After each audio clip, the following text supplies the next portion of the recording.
And as I just told you from the president directly, he will make a decision within 2 weeks. A follow-up? Sure. Go ahead, Natalie.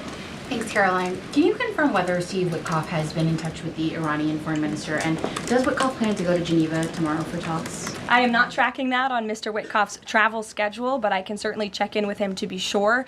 As for correspondence between the United States and the Iranians, I can confirm that correspondence has continued. As you know, we were engaged with 6 rounds of negotiations with them in both indirect and direct ways. Thanks, Karoline. Just to clarify the president's statement just now, when he says that he'll make a decision in the next 2 weeks, is he saying that if Iran does not come back to the negotiating table within the next 2 weeks, that the president will strike? The president is saying that he will make a decision whether or not to go within the next 2 weeks. It's very clear and direct. And is he seeing any signs of progress? He obviously is holding out hope for negotiations, but is he seeing any inklings of progress that give him that hope that talks are still possible? Well, that's why he said in the statement that I just read for all of you, based on the fact that there's a substantial chance of negotiations that may or may not take place with Iran in the near future, he will make that decision within the next 2 weeks. What makes him think there's still a substantial chance, is my question. I'm not going to get into the reasoning and the rationale the president believes that, but that's his position, and he will make a decision within the next 2 weeks. Karoline. Sure. Thanks, Karoline.